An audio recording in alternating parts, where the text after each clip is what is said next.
Hello, good morning. It's about the bridge course. I'm going to tell you how many portions are to be covered for your public examination in this year.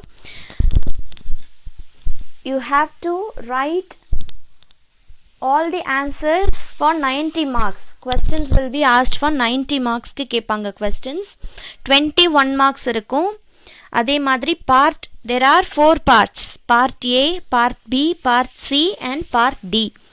Part A பொறுத்த வரைக்கும் you are supposed to write for 20 marks. 21 marksக்கு நீங்க answer பண்ணணும்.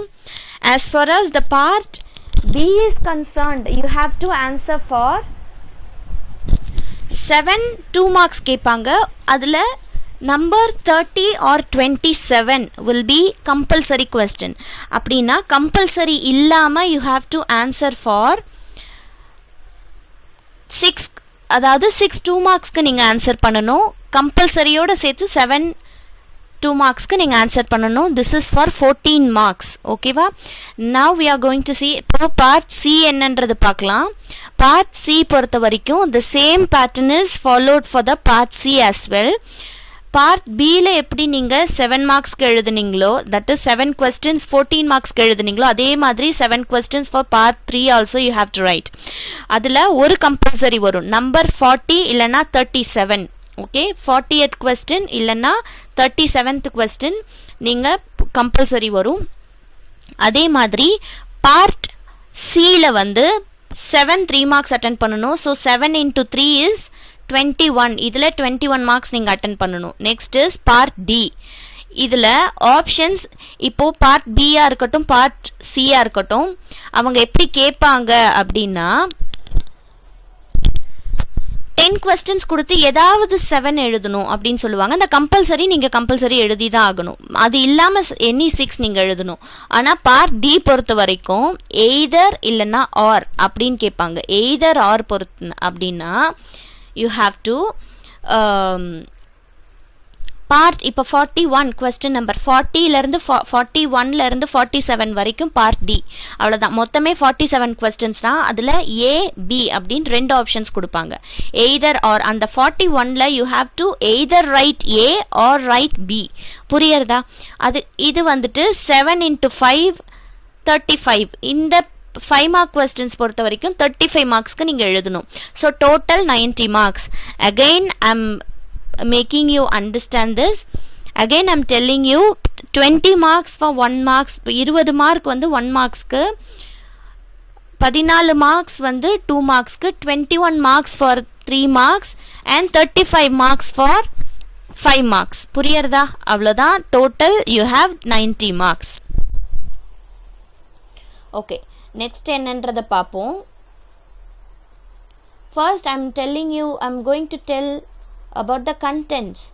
the first chapter covers the microeconomics. குட்டி குட்டியா இருக்கக்கூடிய small market structure என்ன, சின்ன சின்ன ஃபார்ம்ஸ் என்ன, ஹவுஸ் ஹோல்ட்ஸ் என்ன, இதை பற்றி எல்லாம் பார்க்க போகிறது தான் மைக்ரோ எக்கனாமிக்ஸ். கூட்ஸ்னா என்ன, சர்வீஸ்னா என்ன, what are the characteristics of goods, what are the characteristics of services, இந்த மாதிரி எல்லாம் நம்ம பார்ப்போம். Next is consumption analysis. Types of consumption. What is consumption? நுகர்தல் அப்படின்னு தமிழ்ல இதுக்கு பேரு. நுகர்வு அப்படின்னா என்ன, அதே மாதிரி why people are consuming and what are the types of consumption and the characteristics of consumers, the basic qualities of the consumption function and the demand side, supply side, we have diagrammatic explanation. இது எல்லாமே வரது consumption analysis. இந்த சாப்டர்ல நம்ம பார்ப்போம். இது nearly ஒரு 27 pages இந்த சாப்டர் வரும். நம்மளுக்கு ஒரு 20 pages நம்மளுக்கு இந்த சாப்டர் கவர் ஆகும். next 25 to 27 pages. next is production analysis. production அப்படின்னா உற்பத்தி. how a market produces, how a firm operates for the sake of production and the basic qualities of production, what are the needs of production, factors of production, land, labor, capital, organization, இதுக்கு என்னென்ன revenue, இதுக்கு யாரெல்லாம் rent pay பண்ணுவா, யாரெல்லாம் capital ஃபார்மேஷனுக்கு ஹெல்ப்ஃபுல்லாக இருப்பாங்க, யாரெல்லாம் who are the suppliers, who are the consumers, இதெல்லாமே பார்க்குறது production analysis. It's all about the production, long term production function, short term production function, இதெல்லாம் பார்ப்போம். Next is cost and revenue. Next chapter is 4 cost and revenue. Cost பொறுத்த வரைக்கும் it's about the we have to talk about the cost. This is cost அப்படின்னாலே விலைன்னு அர்த்தம். விலை, that is price. Cost அப்படின்னா ஆகக்கூடிய எக்ஸ்பெண்டிச்சர். இப்போ ஒரு ப்ராடக்டை, ஃபினிஷ்டு ப்ராடக்ட், இப்போ ஒரு சாக் பீஸ் இருக்குது, அந்த சாக் பீஸை செய்கிறதுக்கு ஆகக்கூடிய செலவு 3 rupees, பட் அந்த சாக் பீஸோடைய cost 5 rupees. This is cost, this is called cost. And revenue, இதில் இருந்து அந்த 5 rupees காஸ்ட் ஆகுது. ரெவென்யூ அப்படின்னா வருமானம், வருவாய்னு அர்த்தம், ப்ராஃபிட். இந்த 3 rupees இருக்க மதிப்பு இருக்கக்கூடிய சாக் பீஸ் நான் 5 rupeesக்கு சேல் பண்ணுறேன். This is my revenue. This is called revenue. இந்த காஸ்ட் பற்றி, ரெவென்யூ பற்றி, ஷார்ட் டேர்மில் எவ்வளோ, ஷார்ட் ரன் ஈக்குலிபிரியம் எவ்வளோ, லாங் ரன் ஈக்குலிபிரியம் எவ்வளோ, and types of costs, fixed cost, variable cost, changing cost, இந்த மாதிரி எல்லாம் short term period cost, long term period cost, types of costs and revenue, how a revenue has to be maximised, இதெல்லாமே படிக்கக்கூடியது cost and revenue அனாலிசிஸில். Next market structure and pricing. Market structure, we have different types of market structures: monopoly competition, monopolistic competition, oligopoly, duopoly, perfect competition. What are the characteristics, what are the short run analysis, long run analysis, market க்கு என்ன வரும், firm க்கு என்ன வரும், what are the equilibrium points, இதெல்லாமே படிப்போம். Market structure and ப்ரைஸஸில் தனித்தனி diagrams இருக்குது இதுக்கு. And next is distribution analysis. It's about the distribution side. அதாவது marginal propensity to consume, MPC, MPS, marginal propensity to save, what is marginal, what is average, அப்படிங்கிறதெல்லாம் full analysis இந்த சாப்டரில் நம்ம எடுப்போம். 5th chapter பொறுத்த வரைக்கும் இட்ஸ் குவைட் பிக், கொஞ்சம் பெருசாக இருக்கும். 6th சாப்டர் அப்படிங்கிறது இட்ஸ் அ வெரி, ரொம்ப ஷார்ட் அண்ட் ஸ்வீட்டாக இருக்கக்கூடிய ஒரு சாப்டர் இது. Distribution analysis, we have to analyze the distribution side. That is production side. Production, what are the procedures to be followed in the side of production is called distribution. How we are distributing the finished good, this is distribution side. Next is Indian economy. It's a very important chapter. Each and every year at least 2 to 3 5 marks will be asked from this particular chapter. 5 and 7th chapter are very important. You have to make each and every point to be noted down. See, everything should be noted down. உங்கள் fair நோட்டில் Indian எக்கானமிக்கு நான் I'll give some notes. You have to write everything down. Indian economy பொறுத்த வரைக்கும் இந்திய பொருளாதாரம் எதை base பண்ணி இருக்கு? What are the 3 sectors? We have 3 different sectors. Agriculture. Second is secondary sector. That is, it is covering industries. Third is tertiary sector. It's about the services. Service sector is called tertiary sector. இதில் Indian எக்கானமியில் இந்த 3 sectors என்னென்ன contribute பண்ணுது, what are the 3 sectorsனுடைய functions என்ன, எதெல்லாம் இதை depend பண்ணி இருக்குது, what are the determining factors influencing all those 3 sectors. இதெல்லாமே இந்தியன் எக்கானமியில் ஆன் த ஹோல் நம்ம படிப்போம். It will be very interesting. 8th chapter வந்து Indian economy before and after independence. Before the period of independence, Britishers, that is during the colonial period of Britishers, we were under the control of Britishers ruled our nation. During that period our India was completely different. It was a different nation, and the revenue and the profit and the salary to each and every workers was also different. It was entirely different. But after independence it became it started changing itself. It became an adjust and balanced economy. So these are the differences. What are those differences? What are the chapters? What are the parts to be concentrated on? Idellame Indian economy before and after independence it became. Next is development experiences in India. The ninth chapter is what are the experiences we have to develop. This is called a development experiences in India. இப்போ before green revolution the cultivation ratio was much lesser, but after the introduction of green revolution crop production became it started touching the peak stages. The wheat cultivation, paddy cultivation, இப்போ pepper, cotton, chili, everything started increasing much more than the previous years. Multiple times அதிகமாச்சு, பல மடங்கு அதிகமாச்சு. This is called development experiences in India. What are the revolutionary measures taken to take India as in a developmental path? இந்தியாவை வளர்ந்த ஒரு வளர்ச்சி நாடா growth நோக்கி போகிறதுக்கு என்ன மாதிரியான டெவலப்மெண்ட் எக்ஸ்பீரியன்சஸ் எல்லாமே இருந்தது. Next is rural economy. It's about the rural side. Agriculture வில்லேஜஸில் என்ன மாதிரி இருக்குது, ரூரல் செக்டர்ஸ் பொறுத்த வரைக்கும் அக்ரிகல்ச்சர் என்னென்ன மாதிரியான small scale industries, cottage industries. இப்போது ஸ்மால் ஸ்கேல் இண்டஸ்ட்ரீஸ் அப்படின்னா இட்ஸ் சிறு தொழில் அப்படின்னு தமிழில் சொல்லுவாங்க.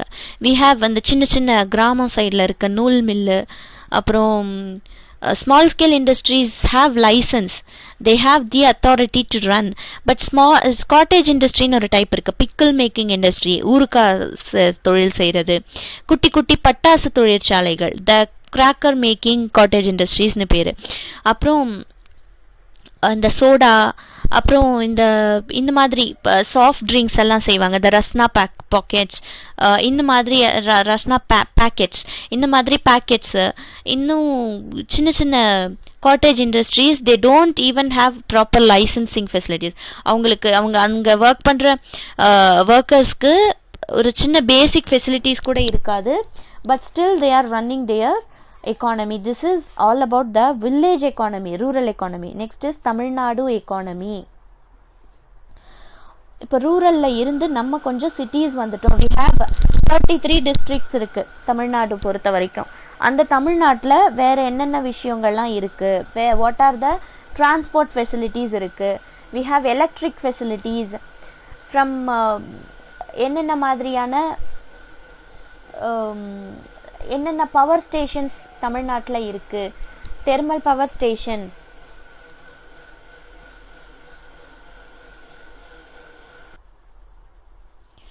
வாட்டர் பவர் ஸ்டேஷன் இருக்குது, thermal power station. Thermal power station அப்படின்னு நம்ம பார்த்தோம் அப்படின்னா மேட்டூர்லேயே இருக்குது. அதுக்கப்புறம் கோல் பவர் ஸ்டேஷன், கோல் மைனிங்ஸ் பற்றி, இதெல்லாம் நெய்வேலி, அப்புறம் கல்பாக்கம் சென்னையில், இந்த மாதிரியான பிளேசஸ்ல எல்லாம் தமிழ்நாட்டில் இருக்குது. இதில் எவ்வளோ நம்மளுக்கு எலக்ட்ரிசிட்டி ப்ரொடியூஸ் ஆகுது அண்ட் இந்த மாதிரியான இன்ஃபர்மேஷன்ஸ் எல்லாம் தமிழ்நாடு எக்கானமியில் படிப்போம். அண்ட் இப்போது ஈரோடு பார்த்தோன்னா it is known for turmeric, மஞ்சளுக்கு ரொம்ப ஃபேமஸ் ஈரோடு. அதே மாதிரி சேலம் பார்த்தா it is known for mangoes. இந்த மாதிரி எந்தெந்த சைடில் ஜியாகிரபிக்கல் இண்டிகேஷன் பேர், திஸ் இஸ் கால்டு ஜிஐன்னு சொல்லுவாங்க. இது எந்தெந்த ஏரியாஸில் தமிழ்நாட்டில் இருக்குது, எந்தெந்த ஏரியாஸில் எதெல்லாம் ஃபேமஸ். ஸ்ரீவில்லிபுத்தூரில் what is famous and what are the production main, இது இங்கேருந்து எந்தெந்த பிளேசஸ்க்கெல்லாம் எக்ஸ்போர்ட் ஆகுது, நம்ம என்னென்னலாம் இம்போர்ட் பண்ணுறோம், what are the spices cultivated in Tamil Nadu, இதெல்லாமே பார்ப்போம். Next is mathematical and methods of economics. Mathematical methods of for எக்கனாமிக்ஸ்னா, எக்கனாமிக்ஸில் some mathematical tools are used and what are those tools, அதை பற்றி 12th சாப்டரில் நம்ம படிப்போம். இதுவும் ரொம்ப இன்ட்ரெஸ்டிங்காக இருக்கும். So these are the 12 chapters that are going to be covered for your 11th standard. You'll have public examination. 600 marksல 100 marks எக்கனாமிக்ஸ்க்கு இருக்குது. எக்கனாமிக்ஸ் வந்து if you are thoroughly enjoying economics, you'll be definitely able to understand this. Each and every concept நான் ஈஸியாக explain பண்ணுறேன் உங்களுக்கு புரியிற மாதிரி. உங்களுக்கு doubts இருந்தது அப்படின்னா you can call me at any time. Okay, I am always open for you all. அதே மாதிரி எக்கனாமிக்ஸில் நீங்கள் தரவாக இருந்தீங்க அப்படின்னா economics has a wider scope. நீங்கள் ஆர்பிஐ கவர்னர் ரூபா நோட்டில் சைன் இருக்கும், கவர்னரோட சைன் இருந்தால் தான் it is eligible to be circulated. Legal tender money அப்படின்னு சொல்லுவாங்க. அதெல்லாம் நீங்கள் படிப்பீங்க, 12th படிப்பீங்க. What is tender, what is legal tender, what is export, what is இந்த மாதிரி பேசிக், what is deposit, what is current account deposit, what is deferred payment, what is normal payment, இந்த மாதிரி வாட் இஸ் சேவிங் அக்கௌண்ட், இந்த மாதிரி எல்லாம் படிப்பீங்க. அதில் legal tender மணி, metallic மணி, legal tender மணி இதெல்லாம் நீங்கள் படிப்பீங்க. லீகல் டெண்டர் அப்படிங்கிறது நம்ம இப்போது பணம் கடையில் கொடுத்து இப்போ செல்லாத நோட்டு சொல்லுவாங்கள்ல, செல்லாத நோட்டு அப்படின்னா இப்போது பழைய 500, 1000 ருபீஸ் எல்லாம் செல்லாது. ஓகே, டிமானிட்டைசேஷன் அப்படின்னு கேள்விப்பட்டிருப்பீங்க, படிச்சிருப்பீங்க. நீங்கள் 2016 நடந்தது, நீங்கள் 6th 7th படிக்கும்போது நடந்திருக்கும் இது. ஸோ லீகல் டெண்டர் மணி அப்படின்னா இப்போது இருக்கக்கூடிய கரண்ட் சிச்சுவேஷனில் இருக்கக்கூடிய legal tender money. Okay, next is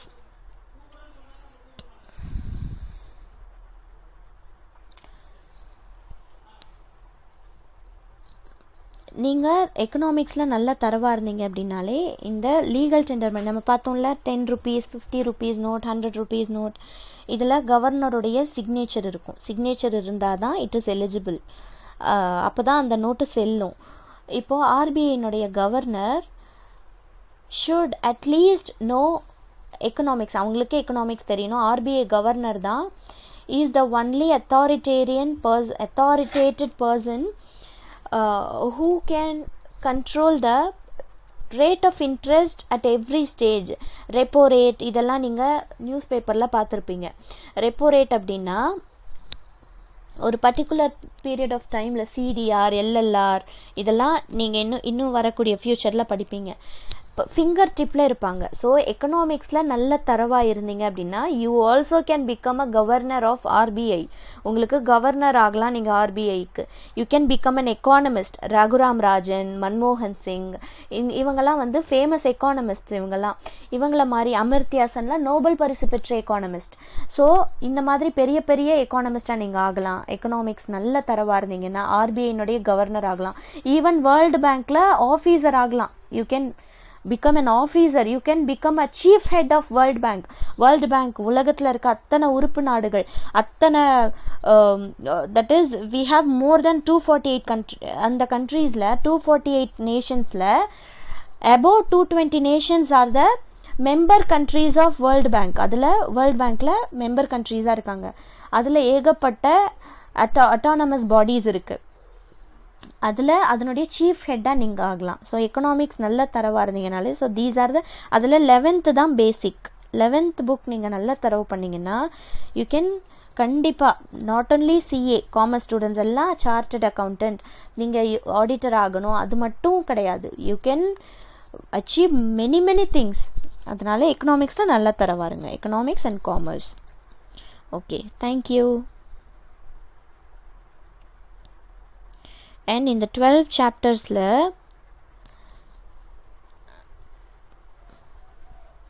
8th chapter, 9th chapter, 11th chapter இதில் இருந்து இம்பார்ட்டண்ட் கொஸ்டின்ஸ் ரிப்பீட்டடாக வந்துட்டுருக்கு. ஃபர்ஸ்ட் சாப்டர் பொறுத்த வரைக்கும் யூ ஹாவ் சம் டயக்ராம்ஸ். அதே மாதிரி 3rd சாப்டர், 5th சாப்டர்லலாம் மார்க்கெட் ஸ்ட்ரக்சருக்கு you have to be much more careful to understand the concept. Thank you. If you have any doubt, please do drop in the comment section. You can always call me and ask me your doubts straight away. Thank you.